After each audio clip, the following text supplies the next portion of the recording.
Hi, my name is Benjamin Gerald. This presentation will cover significant updates to FDM 210 for the 2024 FDM. The major changes to this chapter include several changes to the lane section, a few changes to the shoulder section, one change for high-speed curved roadways, and one change for the border width table in FDM 210.7. The table for minimum travel and auxiliary lane widths was updated.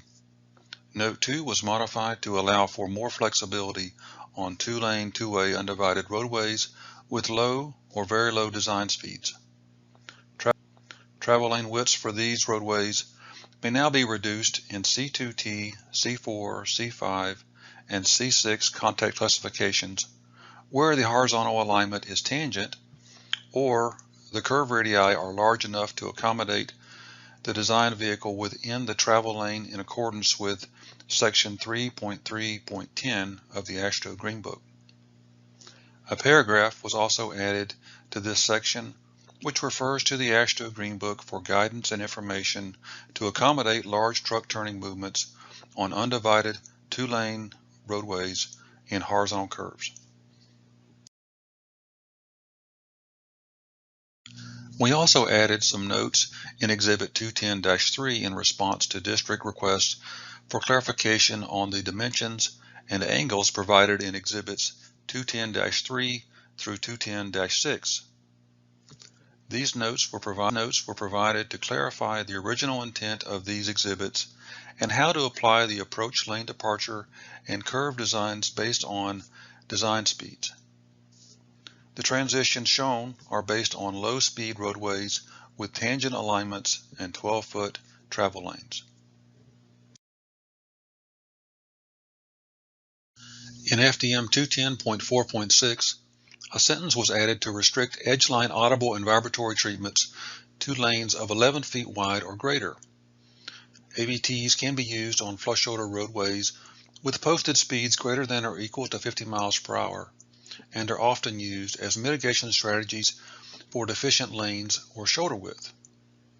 However, if the edgeline AVT treatment is used on a narrower lane, there won't be much room for large trucks.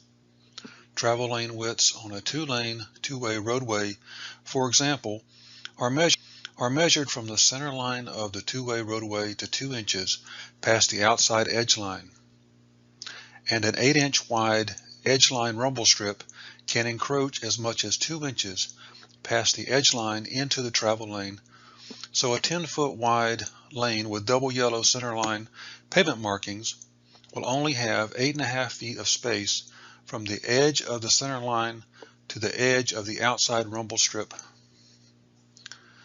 As you can see in this animation, large trucks like a WB62FL that are 8.5 feet wide would be very difficult, if not impossible, to drive in a 10-foot wide travel lane without hitting the rumble strip on the outside edge line.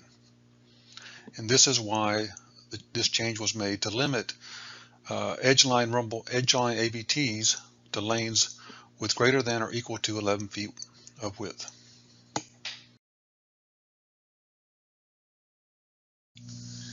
Here we added a sentence in the high-speed curved roadway section to be consistent with the flush shoulder roadway requirements. High-speed curved roadways are designed to function like flush shoulder roadways. The offsets from the edge of the travel lane to the Type E curb, plus the 1.5 foot of gutter to the face of curb, serve as a shoulder. The new sentence allows for a 4.5 foot offset adjacent to a right turn lane with a keyhole, bicycle keyhole that is. This provides an effective shoulder width of 6 foot, which is equivalent to the flush shoulder allowance for a 6-foot shoulder at right turn lanes when a keyhole is present.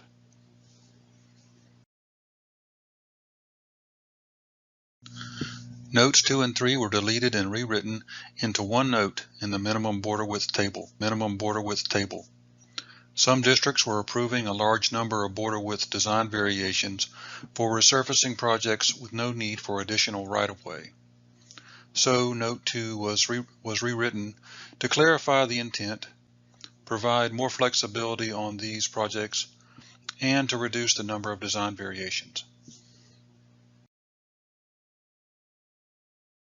Thank you for listening to this webinar, and please let us know if you have any questions.